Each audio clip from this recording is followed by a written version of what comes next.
Layla and I were masked on this, and it's both a comment to like the secretive nature of the space at times, but also because we wanted more guests to come on to share their stories, and they were hesitant to do it. But now all of a sudden you put a mask on and you get these phenomenal stories coming from normal people that live this way of life. And so we wanted to provide this soundboard for those normal people to share the good, the not so good, the funny, the horror stories that they go through in this space, to normalize something that should be normal. And you can expect everything from, people that are in the porn world talking about how they balance being a swinger or polyamorous person and working in that industry, to new couples that are having a hard time and want to get some support through the process. Welcome to the Open Bedroom Podcast. I'm your host, Jennifer Kalo. Welcome to conversations about open relationships, online dating, and creating relationship dynamics that truly align for you. Hey guys, welcome back to the Open Bedroom Podcast. Today, I've got something a little different. I have Layla and Brian from the Masked Swingers. I don't have a ton of other podcast hosts that come on, and so today's going to be just a really free-flowing, interesting, fun conversation where we talk about a little bit about their podcasts and topics and fun stuff about swinging, and we'll just go from there. Do you guys want to introduce yourselves? Tell us a little bit about you, and we'll go from there. Layla, you go first. Cool. Okay. So I'm Layla. I'm 33. I've been in the lifestyle for about 3 years. How I got started is my husband and I, we've been together for 11 years. We accidentally became polyamorous. So we would create fantasies in the bedroom because after you've been with someone for 11 years, you want to spice it up. So we would start he would tell me stories about times he was fucking another girl. And it got to the point where he was telling me the same story for a year. And I'm like, okay, we need to start making some new stories, right? Because I'm tired of hearing this. So we went on the apps. We found this couple that lived down the street, and we ended up separately. I dated the guy and he dated the girl, and I wanted a pretend boyfriend. Again, I thought polyamory was for really old people. I also thought polyamory was polygamy because I'm uneducated. So I just didn't really get it. And then naturally, we all kind of started developing feelings. We had full-blown separate relationships. So we did the poly thing with them for 6 months. Mm-hmm. After that, we decided to start going to some parties, which are my favorite place in the entire world to be. And so we consider ourselves swingers and polyamorous. We did couple swaps for the first year until I got bored of that. So we don't really couple swap anymore. I like variety. So I like parties of 50 plus people. I know Brian feels a little bit different, so you'll see kind of how he feels. But I want the big parties. I want variety. I want to sleep with my friends. I'm very touchy-feely with my friends. I'm very poly when it comes to my friends. I feel like I'm in love with them, and I also love to have sex with them. So that's kind of my dynamic, and kind of where we're at right now. I'll jump in. Thanks for sharing that, Layla. I'm very intentionally non-monogamous. I'd been in some relationships that weren't working for me, and I realized I was non-monogamous. And so I got to this point where on the first date, I would bring it up. I wouldn't even kiss you or anything like that until we had this conversation. And if the person wasn't down for that, I would just be like, all right, great. Good luck. You're going to find what you're looking for. And so I just got to this point where, again, I was relentless and shameless about that. I found my partner who was, at the time, she just wanted to play with girls. And so we had a couple of experiences that way. And then I want to say that from we didn't start off thinking, hey, we're going to be these swingers that go to these sex parties and things like that. It started off much different. It's like, hey, we want to explore with some women because that's what she wanted. Then as we made some friends, felt safe with couples, we noticed and learned about this other side of us that we wanted to explore. I would say we identify as more open than swingers. There's probably a sliding scale to this, or a spectrum to swingers and who they are. But it's up for debate. One of the debates Layla and I have often is how poly is Brian? I think how Brian's poly more am I poly really? than he thinks. I there's a couple things about Brian. Don't mean to interrupt, but this is what we do. Brian is more poly than he thinks, and I think he's also subbier than he thinks. I want to get him a dom and I want to get him a girlfriend, and he's like, oh, I don't know, I don't. I'm like, I know you. I know what you want. Just let me control your life. But So yeah, at best I'm a brat then, because there's a resistance. I'm like, hell no, Yeah. you're not gonna sub me. But I might be more poly than we think. I don't know if you have an assessment for this or not, Jennifer. This could be a fun, like, live. Are you poly? Let's play this game today. Anyway, that's enough about me. I'm sure you have tons of questions and we can ramble all day. But Right. yeah. You get three podcasters together and there's like nonstop communication. It's so much fun.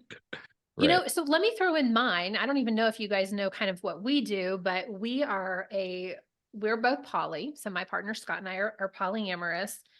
I've been saying we have an open relationship, and lately Scott has been correcting me and saying we are closed, but we're monogamish. We're mostly Interesting. closed. Like I have a whole podcast episode about being mostly closed and what that means. And so it was interesting because after 2.5 years of being together and being in an open relationship, I realized actually what he meant by that. So like the way he sees our relationship is it's him and I, and occasionally there's a girlfriend. And we've had a girlfriend for a year, a consistent girlfriend for a year, but I don't know how much she's in his like field of like, here's my Hmm. relationship. She just like kind of magical fairy dust flies in and out because we only see her a few times a month, but it's been a whole year.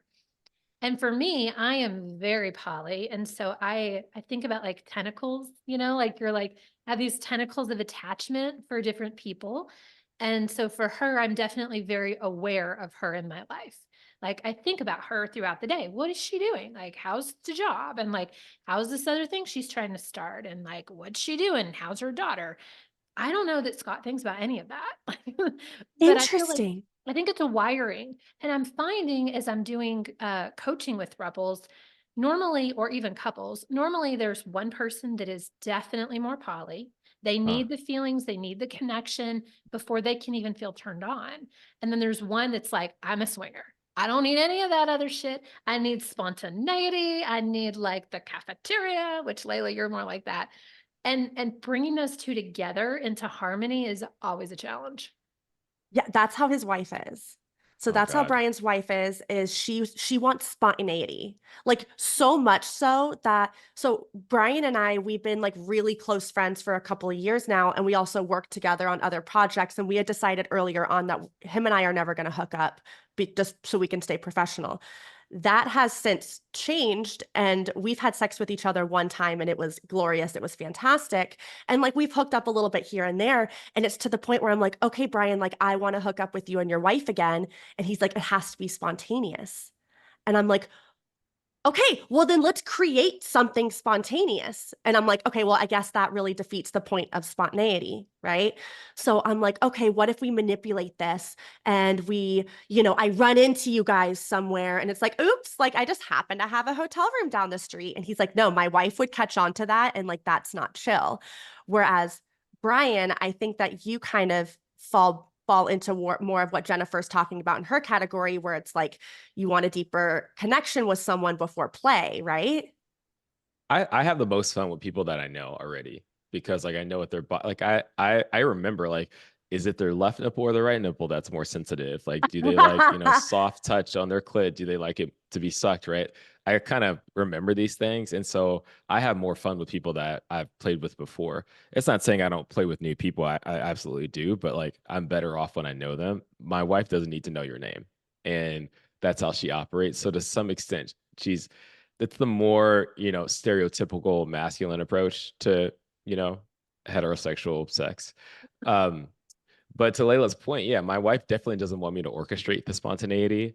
But I mean, if I could have it my way, I would have like a calendar like link, and I could send it to Layla and I'm like, hey, book a day and come over. Cause I also appreciate just like ease. Hey, we know what's happening. It's happening on Thursday. There's But something to Jennifer, look forward to. Like that's exciting. Exactly. I think that's way easier for me than like going out and spontaneously hoping something happens. Because here's the thing, Jennifer, my wife and I, because of her spontaneity, we get in some really weird situations sometimes, and it's always a fun story. And Layla and I have this. We always say, "Do it for the plot." We do a lot of things for the plot, but that doesn't mean it was the best it could have been. You know. Okay, I want to dig more into this particular topic. Okay, so let's dive more into this. I agree with both of you that like sending me a calendar invite for sex feels like real tingly. It's kind of like some foreplay. But I can also imagine how for a swinger, spontaneous sex is really fun. And Brian, I have a friend that their marriage is very similar to yours. He's very poly. He's like, I need to know you. I need to know you well. I need to have known you for a long time. And then we can have like swinger sex. And she's like, oh no, it has to be totally spontaneous. It can't be planned. It just has to happen. I have to have all the feelings and then I'll make it happen. So like, how does this actually happen for you and your wife then? Is it impossible? Is it very No, infrequent? Or do you just we try randomly get to. in these That's situations a where you're like, let's that is do like it? the mysterious question. I think that we try to balance it out. So we do a mix of we'll do spontaneous stuff. What I like to do is when someone's really good or I like them, I'm like I try to collect them. You know, I Same. try to like a Pokemon, right? Like, can you be my Um, Tuesday person? Can we just Right. every that Tuesday?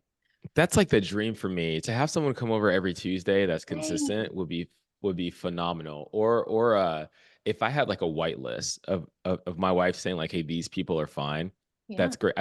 I'm not gonna collect everyone, but there's just certain Layla would be a great example of that. Like we have a really good vibe, we get along well, she's hot, all these things. Um, I would love to have that connection with her.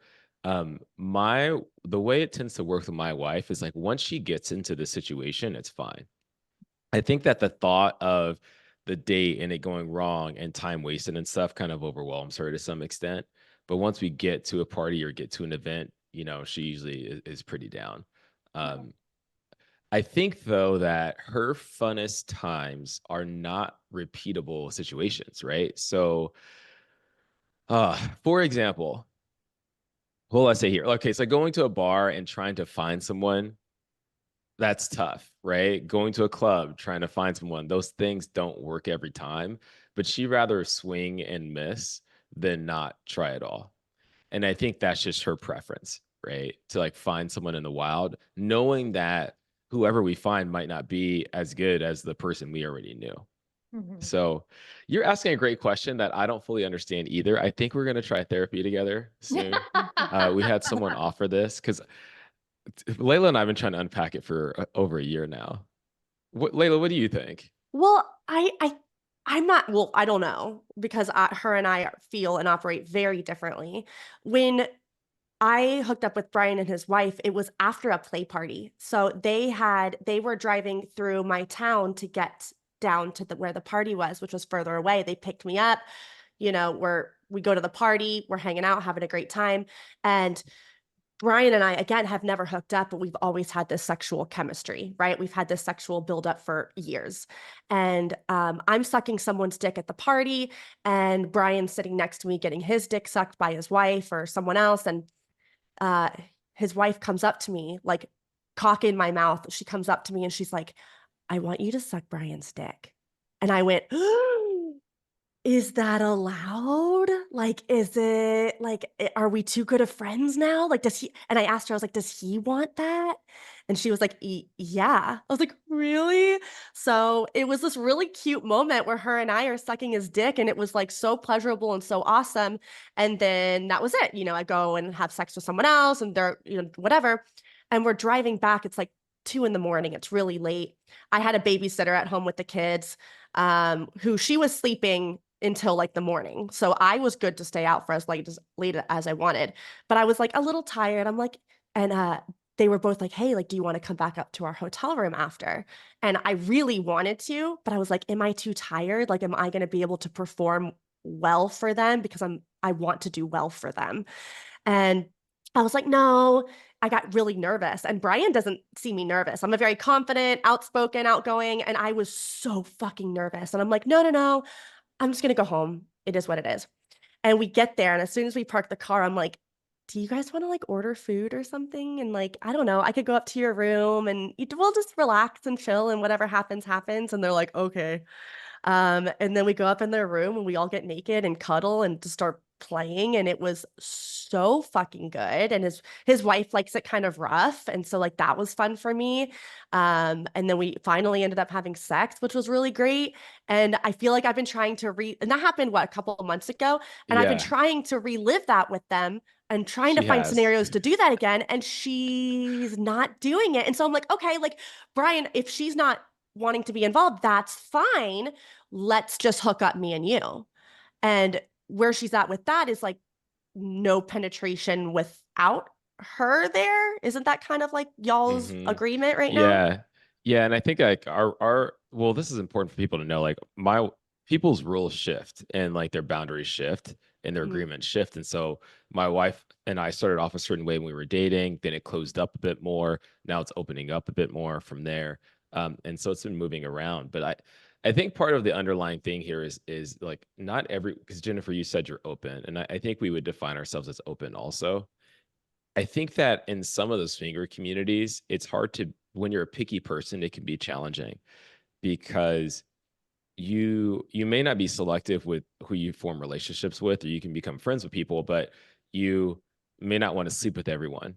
But as you become closer friends with people, it's harder to say no, right? It can be harder to say no. And What, so I because think you what don't want to hurt happens. their feelings?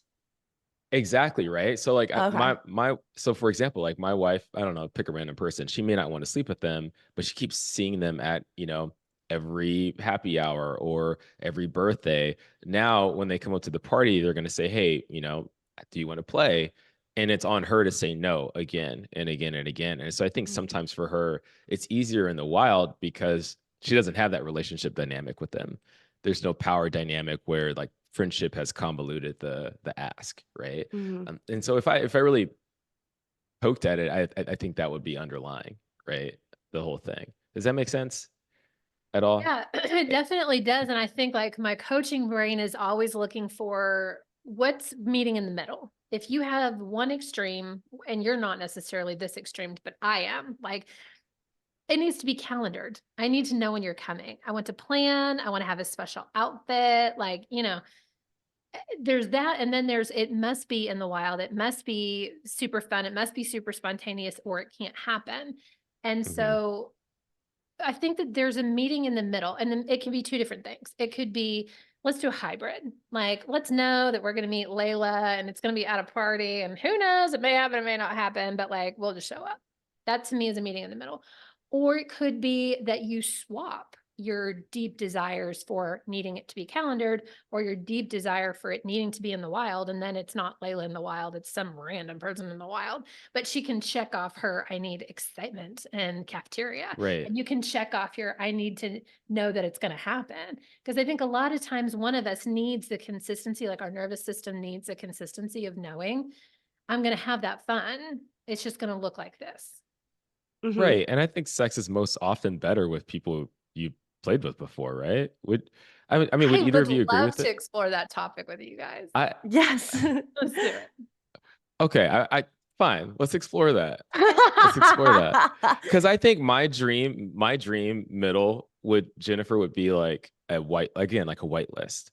So Yeah. fine, we can do spontaneous activities, but give me like, 4 to 5 people that we know are solid, that don't take away from a relationship. There's no like weird, she secretly wants to be with me or you. Mhm. They're not secretly trying to get pregnant. Like put away all the fears that might be there with these people, and with these people they can kind of come through whenever they want to. Like give Layla a key to the house. I'm fine with that. Hell yeah. Just let me come over. She's like, yeah, let's do it. Yeah. Please, just like give But me a key. okay, but you want to play with that. So is sex better with people you've played with before? Or people you have like an emotional relationship with, in a sense, right? Because like I I don't think you even love your friends deeper than other people, like people not in the lifestyle love their friends. Would you agree with that? I think I love my friends deeper in general because of my family history. And so my Mm. friends are my family. So I do treat them like that, which is why I wouldn't fuck friends that I know from before the lifestyle because it feels like fucking a family member. Oh, yeah. But but like it's part of it's the emotional. Maybe at the end of the day, it's like performance anxiety, and I don't feel performance anxiety with Layla, Mm, and I don't feel performance anxiety with like Katie. Let me just grab another person mhm, because I kind of know what they like. I've asked that question. I know what their boundaries are like for the most part, and so I can just kind of let go and be my mhm, wild and free self. Mhm. Not worried about asking the partner for permission. There's just so many things that are already handled there. So maybe it's more so that than the emotional, like, oh, I love Layla. You know what I mean? mhm. I mean, What do you you do think, love me, Layla? but yes, I yeah, we get do, it. but I wouldn't like fuck you and look you in the eyes, choking you and say I love you. What? I would love that. I know you would, but like that, I probably it probably wouldn't come out of my mouth. That'd be so hot. Are you kidding? I would literally just die. Good to know. I'll write this down.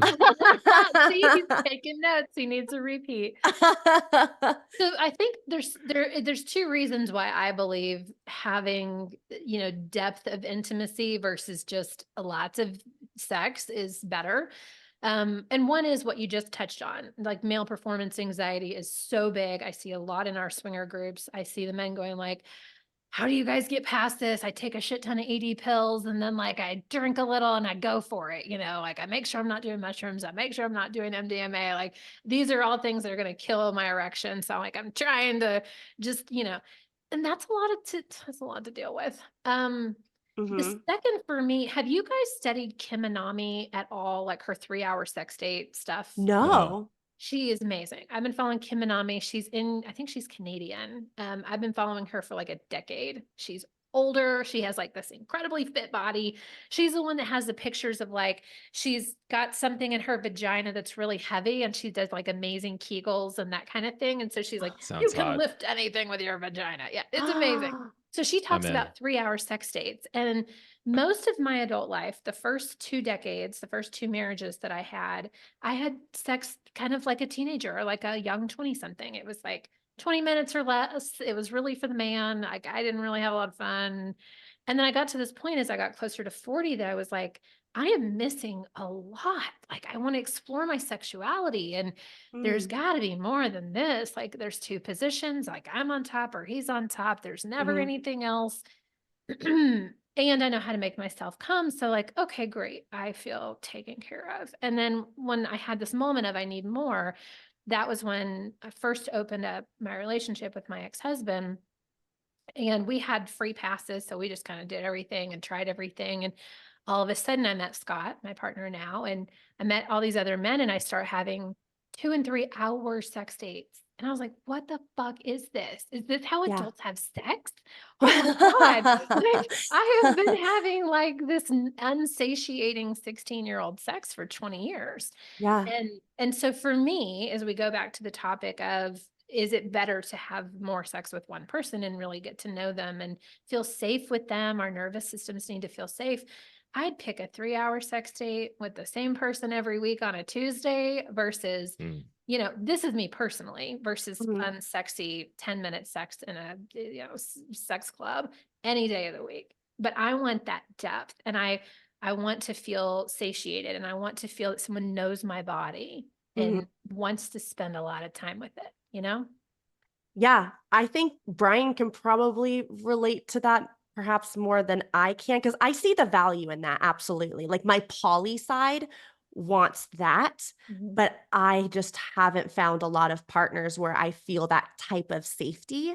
Because when I do, that's when the sex is the best. That's when I'm the wettest. That's when time is flying by. That's when we're experimenting with new positions and new things and deciding like I feel like this last year I've been working a lot more on what's pleasurable for me Mhm. because like you said, Jennifer, like I feel like I've been having this like teenage sex missionary on top, get him to come and then my work here is done, Yeah. right? Like it was almost like a mission. My mission is to get him to come and I need to be as hot as possible and as sexy as possible and give him this amazing blowjob. He comes, and I was still getting satisfaction because I have completed this task and I have satisfied somebody. And so I would feel empowered and almost turned on by the fact that I've done this for somebody, but I have not focused on my own sexual pleasure in my body for a very long time until this last year, where like, so that side, I see the value and I love that. But and that's how Brian is. Even at parties, Brian will have sex with someone for 30, 45 minutes and like really connect with them and get to know their body. And like, it's great where when I'm at parties, I want to have sex with you for 10 minutes. That's it. Thank you. Have a nice day. Let me go fuck somebody else. So, and again, it's like, I never come at parties ever. Not because I don't want to, but because like I'm going to parties to show off, which like is very different than perhaps other people are going to parties for. I'm going because I like to be watched. I like to put on a show. I want people to all surround me, watch me give the best blowjob they've ever seen, and then I would like a round of applause, and then I'm good to go. Like that's perfection in my eyes. And it, at the end of the day, it almost has nothing to do with sex. It has to do with like validation for me for other things, which I'm in therapy. I'm trying to figure out what the hell is going on with that, and if it's actually good for me or if it's maybe not good for me all the time. But like I like the in and out quickies. So that's, I don't know, that's kind of how I operate. I know Brian's very different. Yep. Yeah. One in my Yep. head is you're really kinky and you're exploring what it's like to be watched, to like be the service bottom or the service top or like whatever that is like the voyeur, the exhibitionist, and you're like kind of, it's like speed dating, but you're like speed fucking, and you're like, what Yes, new thing can I experience? And so it's almost exactly. like the high from the experience where you're like, I don't need 5,000 orgasms. I need 5,000 orgasms. But you're like, I want all these different experiences. So to me, it's just this, display of you're kinky as fuck and you love it and you're embracing it. And that's hot. Like I'd love to be at the party and watch you. I would give you Yes. the applause and standing ovation. Yes. Yeah. No, I love that. So what's crazy though, Layla, is like the fun time that you had with me and my wife at that hotel, we wouldn't have had at a play party. No. Like we did have. So Layla and I, we haven't talked to anybody about this, but we went to a party 2 weeks ago where we were the only ones there. We were the only ones within our friend group there, just about, and we're sitting in this pool. No one's really playing. Layla turns to me and she says, "Hey, can I suck your dick?" It's like, "Yeah, for sure." Now everyone's watching. Layla's getting really into it. I got really hard, right? Then we're like in the hot tub doing it. I'm standing up. She's standing up. Then we're on the side of the hot tub. It's like face fucking, like all this stuff. People are on the balcony of the house, just like looking down, watching. And so I could tell that Layla, you love that because everyone was watching. I think there was some clapping at some point. Exhibitionist. Hardcore. Right, exhibitionist. Okay. Hardcore. But you both About right. And I'm really hard. But then 10 minutes in, it's like, damn, am I gonna have to come right now? Do I need to come on her face to complete this? This is my internal To complete narrative, the scene. right? I got to complete the scene. Now I got to come. Okay, what do I got to think about? Do I focus on Layla? Do I think about the last time you played? That's what the conversation sounds like in my head. So sometimes that when man, I'm getting uncomfortable right now. I'm like moving in my seat, just thinking about it. That's what happens for me. Like that was a blast, Layla. I do that with you anytime because I think we look good together. But I got to get over that, like, because you just said like, you've kind of let go coming at parties. You're like, it's probably not going to happen unless I make it happen. Yeah.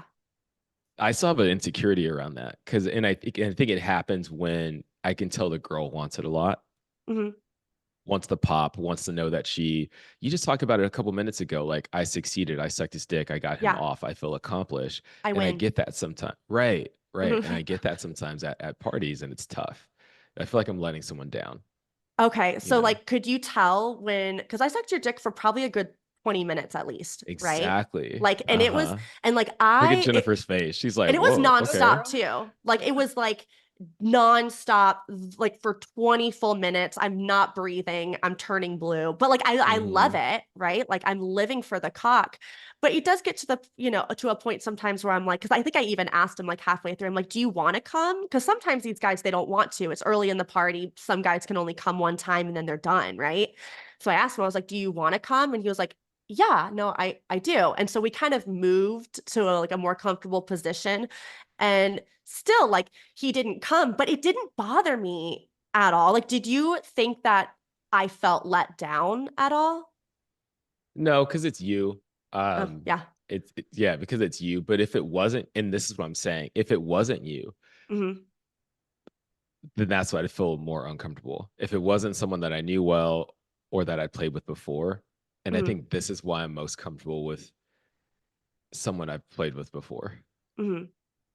So Yeah. like So when interesting. you're at a party and it's some new girl sucking your dick and it's like the end of the night, you want her, like, do you say something? Are you like, hey, I'm not gonna come, I'm so sorry? Or do you just be like, okay, bye? Like, I've what do never you come at a say? party. I've never come at a What? party. You've never come at a party Not once.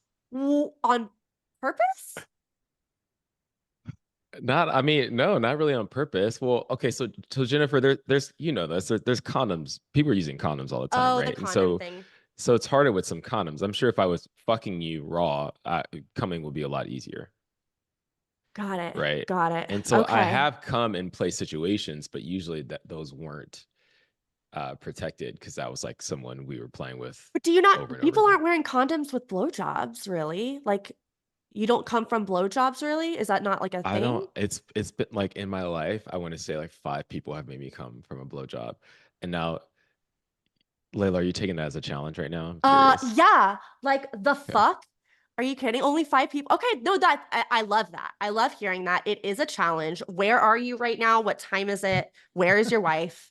Like, I want to do Can this we get now. approval to make this happen? Right? I'm feeling like there's a challenge for both of you because neither of you ever come at parties. And so if Mhm. you want to make it a fun challenge, maybe that's the challenge to I make both love of you that. come at a party in front of people, I being your think exhibitionist selves. I God, let's Jennifer, do it. what a Let's do like it. recap episode that would be. Yummy. Right? Well, We finally came at a sex party. I can only come with a vibrator. Like, I've never come from penetrative sex before. I can only come from a vibrator. So like I could bring like my little There vibrator. you go. I'll suck your dick. You can play with, you can use the vibrator on me. I'll suck your dick. Let's do it. You know what's so funny about that? Like, there's so many guys that have gotten into like squirting and making girls squirt, and more often, I I think it's more often about them. And when people come and play, I'd rather you bring your favorite toy, like whatever your vibrator is, like, bring it. I want you to have like as much pleasure as possible. And if that's what you're used to and what'll make it happen, then bring it. I don't have any ego about it just being my dick. I don't think I have a thunder cock over here that just like makes everyone come. He But does though. you He has know. a great cock.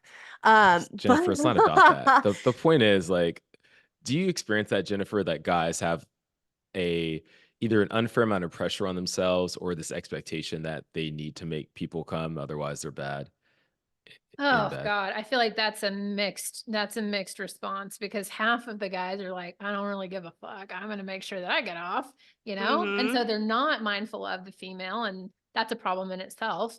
And then the flip side is, yeah, all I can think about is giving everybody else pleasure. I'm not gonna worry about myself. And so I think it's just again finding the balance. And part of the great thing of being able to set up a sex date and put it on your calendar is you have space for these conscious communication, these conscious conversations at the beginning that are, hey, what's the best way to get you off? I want to make like, what's your goal? Do you want that? Or do you want to just play and go do the cafeteria for the whole thing? And every 10 minutes switch. It's like speed dating, but speed sex. Uh-huh. And so like knowing what's your end goal for me, it is always, I want an orgasm. I'm not going to have fun if you don't give me an orgasm or I don't have one for the end of the night. And so I would tell my partner, hey, let's make sure that's part of the equation. I know how to take care of myself. And I even brought my favorite vibrator. So we'll put on a show, we'll do a fun thing, we'll make sure that I come and then I'll make sure that you come. And then we all leave happy. That's dope. Yeah. Yeah, I don't, man. See, I love that. I don't even come until the other person comes. Like I'll hold back until, and sometimes my partner hates that. That does make it hard with you, Layla, because you eventually have to say like it's not going to happen, and it's not about you guys. Like it's just I don't have my Mhm. vibrator. Right. Yeah. Yeah. Cause like I'm still having fun. Like it's still sex still feels good and I'm still like turned on and it's something that I put it in my spank bank and it's something to think about when I'm getting myself off, you know? So I have still had orgasms from that experience without even being there, you know? Do you Mhm. think porn put this unfair pressure on guys where it's like sex is over when the pop happens, and so now we all gotta pop, and Yes. if we don't pop, something's wrong. Yes, and I think everyone forgets about aftercare. Aftercare is the juiciest part. Yeah. Yeah. No, well, do you like aftercare, Brian? Yeah, what does that look like for you? Well, what temperature is the AC set at? 73. If it the 73 is tough. If it's like 70 or below, I can like cuddle you all day after, Oh, you don't wanna get for hot sure. from I'm cuddling. gonna get hot. Like one of my insecurities too is like I sweat a lot, and that's not everyone's thing. So I'll have to ask you, hey, what do you think about sweat? And some people, like Layla's, like I'll lick it up, Yeah, you okay. know. Love it. But Jennifer, not everyone's like that. And it's weird if I don't ask beforehand and it starts dripping on in your eye, like I can see the discomfort. That's Okay, so maybe then the aftercare practice is you go wash her sweetly in the shower and you do a mm, little makeout sesh while Cute. you're in there. And you mm, wash Cute. each other. Yeah. mm. Or Have you ever done even, that? oh, all the time. My partner Yeah. Scott was the first guy that ever washed my hair. And it was Oh. like the sweetest practice that I was like, I felt so nurtured, like a little princess. And then he like took the sprayer and got all those conditioner out of my, he even had conditioner in his own shower when we first started dating. He had like Wow. proper shampoo and conditioner from a name brand. And I was like, Hot. who is this man? Super hot. Yeah. Love that. If So, someone bathed me, like I would feel so precious and so taken care of. And mm, like I'm newer to aftercare okay. because like what Brian said, it's like they pop, I pop, we're done. Let's go Have a to great our night. respective rooms. Bye. Yeah. Um, but I like so I have a dom, right, that I see every couple of months and we do scenes. And one of the first questions he asked me is like, what kind of aftercare do you want? Like, do you want cuddles? Do you want a shower? Do you want? And I was like, nothing. I want us to be done with our scene and then like I want to go home. And he's like, that's interesting. That's not normal. And maybe that's me having intimacy issues or me having sex issues, or like I'm not entirely sure why. But once we did have our scenes, aftercare can look very different for different people. So, do I want to cuddle afterwards? No. Do I want to jump directly into a shower afterwards? A lot of times, no. But sometimes to me, aftercare can just be sitting on the couch, looking at each other, and kind of like dissecting what that scene looked like and like what parts I liked about it, maybe what parts I didn't like, and just like little conversation, just like intimacy in regard to communication more so than anything else physical. That's what works for me. But I don't want the cuddles. I'm not like physical touch is not my love language whatsoever. It's more words of affirmation. So that's what I want to receive afterwards. Hmm. It's like you were great. That was phenomenal. I loved when you did Yes, this. That's what you want to hear. 100%. That's what makes me happy. Hmm. This oh yeah, I know my notepad is it's yeah, I'm gonna fill this out. Um okay, so well at play parties, Jennifer, there's not a ton of aftercare going on. I Hmm. think there's a lot happening. There's not a lot of space. Oftentimes they'll say like don't shower, go shower at home, don't shower here. Um but I think it could be an elevation to ask, hey, what aftercare look like for you? Yeah. Cuz I'll do whatever makes you feel great, Layla, Hmm. as an example. But I feel like that requires more than 10 minutes though. What do you mean? It takes 2 seconds to be like, you're amazing. That felt incredible. Loved that. Let's do it again sometime. And I'm like, oh, I'm getting all the stuff and then we're done. But like 10 minutes is fine. It does not need to go over 10 minutes because there's other people walking around. We're at parties. There's other stuff going on. Like if you're still giving me aftercare, I'm doing this. Uh-huh. Yeah. Right. Thank you. I Thank don't you. want Okay. to see what's going on in my mind right now is I don't want to be clingy. I don't want to hold this person back. from going to have fun, but I'd be down to hang out with someone because sometimes it does feel really abrupt. It's like you play, you play, you play. I don't pop anyway, so that the porn completion isn't there. Mm. So then now, okay, great, that was done. Let's take a break. The most I'll probably do is like, hey, do you want to go get a drink together? Like, let's go Yeah. somewhere, let's walk out. Let's go clean up together. Like that stuff does happen. I don't think I Yeah. think about it like aftercare. But you're both But it's not. married. Like you have sex with your own partners, and the three of you have had a three-way. So there's Mhm. definitely space within those kind of things to do some sort of aftercare. Mhm. Okay, so all right, this is important to know. All right. When we played at the hotel, Layla, it was probably like an hour or so that we played, but it wasn't nonstop sex for an hour. It Mhm. was like playing and then light playing, and then Layla wanted to rub lotion on herself. She wanted to try my wife's lotion. Then played some more. Then you put my balls in a hair tie, remember? And there's like a pause for that moment. And then you guys played. And I mean, you slapped my wife and like you like hit her so hard.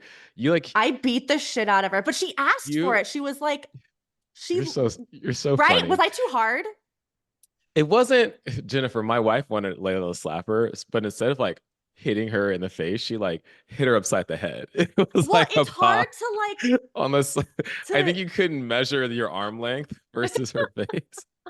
it's never something I do. And so I'm like, of course I want to go into that character. And then I'm like, okay, am I doing it right? And then like I'm like, okay, aim, set, fire. And it's like against the head.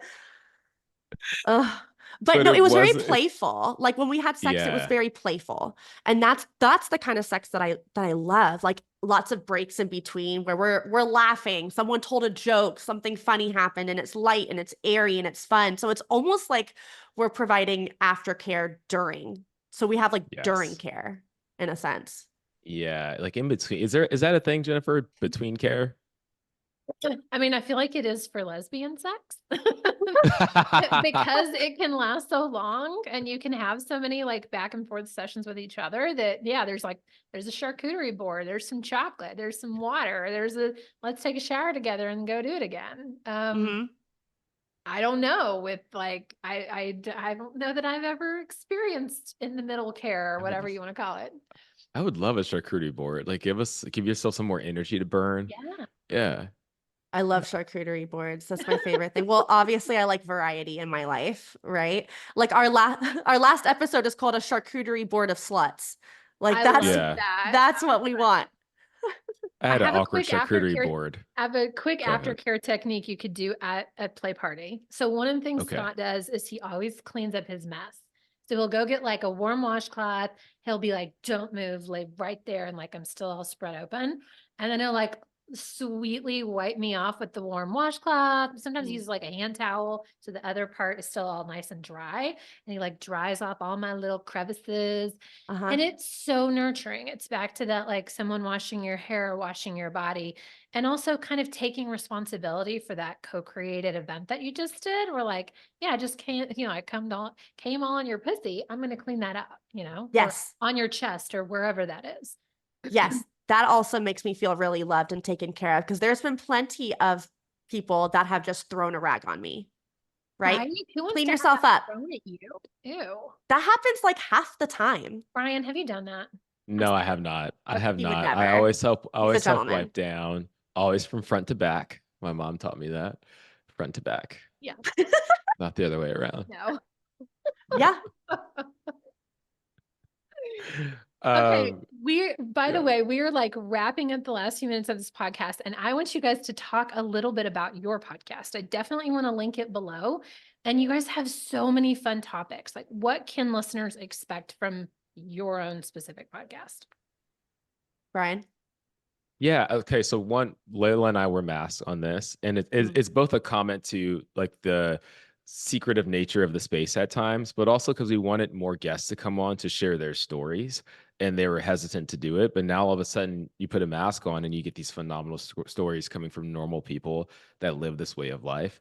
And so we wanted to provide this soundboard for those normal people to share the good, the not so good, the funny, the horror stories that they go through in this space to normalize something that should be normal. And so it's called The Mass Swingers. Layla and I are the co-host of it. And you can expect everything from, people that are in the porn world talking about how they balance being a swinger or polyamorous person and working in that industry, to new couples that are having a hard time and want to get some support through the process. Layla, I mean, I just turned into hardcore pitch mode there. Layla, anything you want to add? No, that was great. I mean, we talked to a lot of we talked to like other sex coach, therapists, porn stars, regular people that are like Brian said, newer in the lifestyle, perhaps like we have some poly people, we have some just swingers or open. We had a professional dominatrix on. We have been a podcast for about a year, and we've been doing this for about a year, and it's all been word of mouth. We've never advertised, we've never done videos, and we have a pretty great following just simply from word of mouth, which has been fantastic. So we finally it might be on me, I finally gained the courage to kind of put ourselves out there a little bit more. I do like to be a little bit more private about who I am, just so it doesn't affect my kids, it doesn't affect my family, things like that. But Brian and I are both pretty much open books, and so there's a lot of episodes where you'll start to feel real life stories from me and Brian, and real things that we're experiencing and going through that are either really funny or either really traumatic, that we need advice, and we give each other real advice, or our guests give us real advice. So our listeners are kind of not only following the podcast for these great guests, but like they're following to be like, oh, did Layla ever have that gangbang? Like, did this ever end up happening? Like, did Brian take Layla to get her nipples pierced like they talked about? Like, so we have lots to follow up on, and we have a really great community of listeners that we engage with, that, we've brought listeners on the podcast before, we've read questions. So we are a very eclectic podcast, but Brian and I are always completely ourselves. So it's been fun. What made the two of you start this? We were in a shared Discord and started working together. We went to the AVNs to get the Adult Video News Awards together, started doing interviews there with people, worked on an app together for a while. It's like, I mean, our chemistry just worked really well. And so we decided to just talk to more people about it. Layla was the spark for it. She's like, I think we should do a podcast. I think we should do a podcast. I was resistant because I'm a brat. We discussed this earlier. But it's been a lot of fun. And I think part of what we like doing, honestly, Jennifer, is challenging norms, right? And so, like, for example, like so much of the open world initially is unicorn hunting. And so just challenging that dynamic to be like, when you bring in a guy, it actually is a lot of fun. Or like, guys, it's okay to play with other guys. It doesn't make you immediately gay. Like, there's so many things we're challenging because of what we've seen, and trying to just have like a healthier spin on this whole thing than what is often portrayed in the media. I mean, some of these shows that are coming out right now, you've seen them. It's like, Swinger Island and stuff like that. Like, that's not that's like not they're trying to turn No, this into a not parody, real. and that's not what it's about. Yeah. Right. So we come together to really help each other unlearn monogamy, and then we happen to have an audience that's watching us unlearn monogamy in real time. Right. Love it. Thank And you we guys. do owe them nipple piercings. We do. And nipple piercings, yeah. We do. Go ahead, Jennifer. I just wanted to say thank you for what you're doing. We need more of this. We need more authenticity. We need more real stories, because it's hard when you don't see behind the curtain, and everybody's so private and quiet and holds all this like close to themselves. And I think a lot of swingers especially are still in the closet, Yeah. And so thank you. Thank you for having your show. I will put the link below. You guys, please stop and follow them. Also, I love what is it? Come on, Barbie, or what is it again? Yes. Yeah. Come on, Barbie is my meme page, because I found that there weren't a lot of memes that were lifestyle related. So I was like, I'll just make my own. So I've been having a blast making lifestyle memes. I'm going to put the Come On Barbie account link below, because that's actually what drew me to you guys first. I was like, what is this? This is hilarious. And then I try to share as much as like feels relevant on my own pages and the stories. So again, thank you guys for what you're doing. I'll put the links below. You guys make sure that you go follow and listen. Thank you for being on. Thank you so much for having us. This was so fun and exciting. Time really flew by. Like, we'd love to come back on or have you come on ours so we can chat more, or even with no cameras. This has been a delight to talk to you. So thank you. Yeah, thank you, Jennifer. And now we have a friend in Arkansas. You do. Yeah. Yeah, show us what parties are like in Arkansas. Dropping by. All right. Bye, guys. Bye. Hey there. Did you know that I do online coaching? Yes, I do online coaching in the sex and relationship space. Some of the topics that are near and dear to my heart are open relationships. So that includes polyamory, swinging, or what we call the lifestyle. I also love conversations around online dating. We're talking Bumble, Tinder, Field, and more. And then the last thing that's really passionate and close to my heart is conscious uncoupling. That means we get to break up with people with love and respect, with dignity and hope. We get to create a life for our children that gets to be a little bit different. We can do things better than we have in the past. So if any of these topics sound interesting to you and you'd love to get some coaching from me, check out the link in the show notes or the link in my bio for more information on coaching with Jen. Thank you for listening to the Open Bedroom Podcast. If you enjoyed today's episode, go ahead and give us a like and click subscribe below and stay up to date on all the new episodes that we release. If you have a topic that you'd really like more information on, leave us a comment below and we'll see what we can do. Feel free to share this podcast with all of your friends and especially your partners. This is a great way to open up some amazing conversations. We'll see you next week.